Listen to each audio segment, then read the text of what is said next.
Hey everyone, welcome back to my YouTube channel. My name is Shweta और guys आज मैं इस वीडियो में बात करूंगी जीआईसी अमाउंट के बारे में।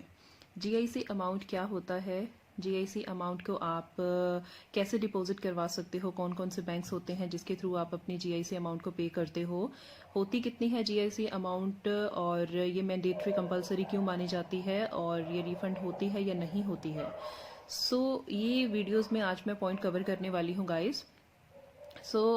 बिफोर वी गो फॉरवर्ड, अगर आप लोगों ने मेरा चैनल सब्सक्राइब नहीं किया है guys, so please subscribe my channel and don't forget to press bell icon button so that you will get notification about my new videos. So let's get start guys. अब GIC amount क्या होता है guys? जो student Canada study permit लगाना चाहते हैं, ये उन बच्चों के लिए कंपलसरी होता है। क्यों कंपलसरी होता है? Because Canada immigration deems a international student to require to submit approximate $10,200 Canadian dollar which is mandatory, ताकि आप लोगों वहां पे अपना कवर कर रहे हो खर्चा। जब आप स्टूडेंट वीज़ा पे जा रहे हो कनाडा में, आप मूव करते हो वहाँ पे, आप अपनी ट्यूशन फीस अपनी पे करी होती है आपने। ये क्या होता है आपका एडिशनली कि आप लोगों अपना खर्चा वहाँ पे कवर कर रहे हो। Means you need to make sure कि you have sufficient funds to cover your living expense in Canada, right. कई बार क्या होता है, स्टूडेंट कैनेडा मूव कर जाते हैं और ट्यूशन फीस जो होती है 1 साल की, जो हमारी कॉलेज यूनिवर्सिटी की फीस होती है, वो ऑलरेडी हमने पे की होती है, ठीक है। और ज़रूरी नहीं होता गाइज, अगर आप वहाँ पे मूव कर रहे हो उसी टाइम आपको विद इन 1 मंथ या 2 मंथ्स आपको काम मिल जाता है। कई बार दिक्कत आती है हम लोगों को काम मिलने में, तो स्टूडेंट्स को काम मिलने में परेशानी आती है। डिपेंड करता है कि आप कनाडा में कौन सी प्रोविंस में मूव करा है, कौन सी सिटी में आप रह रहे हो, वहाँ के लिविंग एक्सपेंसेस क्या है, वहाँ का स्टेटस क्या है काम का, कि आपको कोई दिक्कत तो नहीं ज़्यादा आ रही है काम करने की। तो ये एक तरह से गाइज आप लोगों के लिए सिक्योर, एक सेफ जो है, इसको कह लो एक इन्वेस्टमेंट है आपकी तरफ से ही, स्टूडेंट की तरफ से, ठीक है। तो ये आपके लिए ही ज़रूरी है कि अगर आपको वहाँ पे कोई भी परेशानी आती है तो आप अपना खर्चा इसके थ्रू अपना निकाल सकते हो। जो भी आपके वहाँ पे ग्रोसरीज का खर्चा है, जो भी आपके वहाँ पे लिविंग एक्सपेंसेस, आपके एकोमोडेशन का खर्चा है, तो आप इस चीज़ को कवर कर रहे हो, ठीक है। तो इसलिए ये कंपलसरी माना जाता है कनाडा इमिग्रेशन की तरफ से। अब सेकंड बात आती है गाइस, जीआईसी अमाउंट होती कितनी है? 10,200 अप्रोक्सीमेट ये अमाउंट होता है, जो इंडियन रुपीस में आज के टाइम पे 580 मतलब 5,80,000 के अराउंड जो आपकी पेमेंट बनती है, ठीक है। ये आपको मैंडेटरी होता है करवानी, डिपॉजिट करवानी होती है।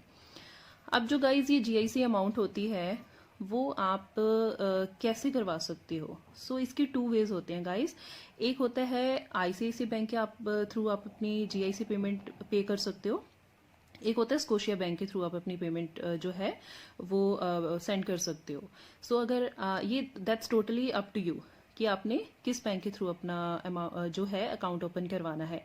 अगर आपने आईसीआईसी बैंक के थ्रू अपनी जीआईसी अमाउंट पे करनी है तो आप उसको ऑनलाइन भी कर सकते हो अकाउंट ओपन, आप ऑफलाइन भी कर सकते हो। इन केस अगर आपको ऑनलाइन ओपन करना है, आप आईसीआईसी बैंक की वेबसाइट पे जाइए, वहां पे अकाउंट ओपन की एप्लीकेशन सबमिट कीजिए, ठीक है। जो भी रिक्वायर्ड डॉक्यूमेंट्स हैं वो उसको अटैच कीजिए और अपने एप्लीकेशन आप प्रोसेस स्टार्ट करवा दीजिए, ठीक है।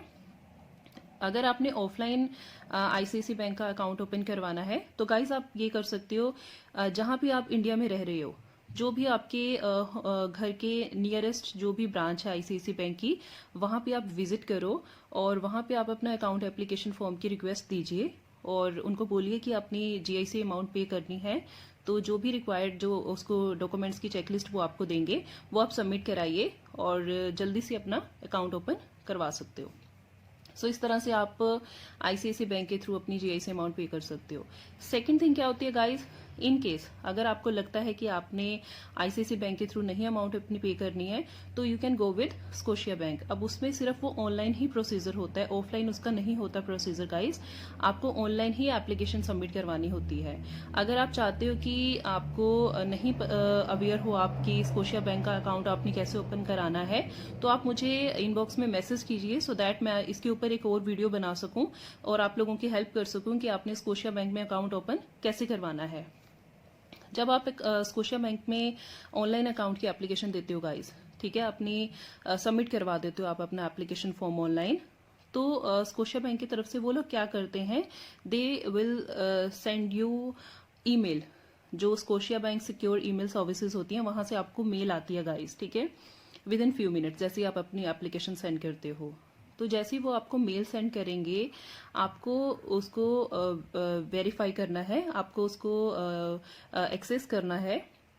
जैसे ही आप उसको वेरीफाई करते हो, इंस्टेंट वो विद इन फ्यू मिनट्स दोबारा आपको वो मेल करते हैं, जिसमें आपका अकाउंट नंबर होता है स्कोशिया बैंक का, और जिसमें उन्होंने वायर ट्रांसफर डिटेल्स दी होती है। जो भी आपका अकाउंट नंबर रहेगा, आपने उसको संभाल के रखना है। वायर ट्रांसफर डिटेल्स होती है गाइस, उसमें मेंशन होता है मतलब बेनिफिशियरी अकाउंट, कैसे आपको वहां पे पेमेंट किसके नाम पे भेजनी है, ठीक है। तो ये डिटेल्स आपको वहां पे मेंशन होती हैं, तो वो आपको भेज देते हैं सब कुछ। अब जो जीआईसी अमाउंट है, तो मोस्टली बच्चे क्या होते हैं कि वैसे तो आप लोगों पे डिपेंड है कि आपने आईसीआईसी बैंक के थ्रू करवाना है या फिर स्कोशिया बैंक में। मैं आपको यही रेकमेंड करूंगी कि अगर स्कोशिया बैंक के थ्रू आप अपनी पेमेंट कर रहे हो तो वो आपके लिए ज्यादा अच्छा रहेगा। बिकॉज कई बार क्या होता है, जब आप लोग मूव कर जाते हो कनाडा में गाइस, तो वहां पे आईसीआईसी बैंक एक इंडियन बैंक है, तो कई बार आपको नियरेस्ट ब्रांचेस नहीं मिलती है। जिस प्रोविंस में आप रह रहे हो, जो सिटी में आप रह रहे हो, वहां पे आपको नियरेस्ट कई बार मुश्किल हो जाता है ब्रांचेस आईसीआईसी के लिए।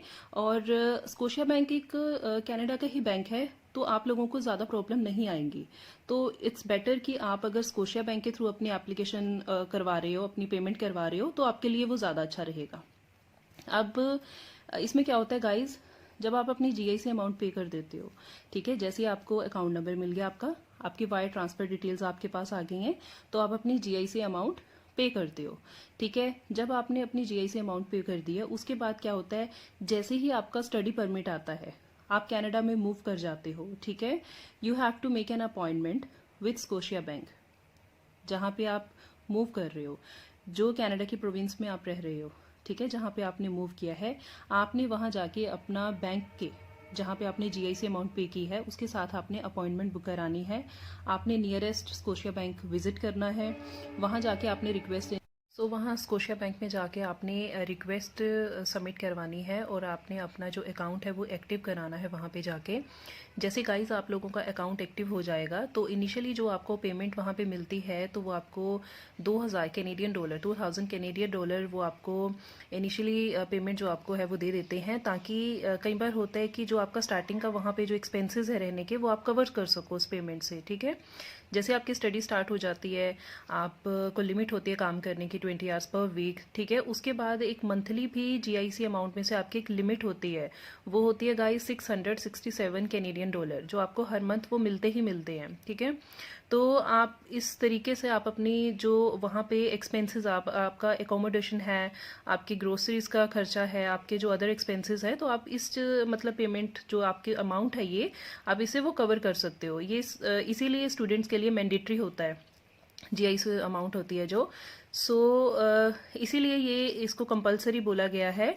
तो गाइस मैं आपको यही रेकमेंड करूंगी, अगर आपने अपनी जीआईसी अमाउंट को पे करना है तो आप स्कोशिया बैंक के अकॉर्डिंग ही आप पे करिए। तो कई बार क्या होता है, आप जो भी प्रोविंस में जा रही हैं, जैसा मैंने आपको पहले बताया है, ज़रूरी नहीं होता कि वहाँ पे आईसीआईसी बैंक के आपके ब्रांचेस ज़्यादा मिले। स्कोशिया बैंक ऑलरेडी एक कैनेडियन बैंक है, तो आपको वो ईजी रहेगा। तो इसीलिए आप स्कोशिया बैंक के थ्रू ही अपनी जीआईसी पेमेंट को पे कीजिए, ठीक है, अपनी अमाउंट जो है आपकी। और इस तरह से आप अपने पूरे जीआईसी कवर कर सकते हो।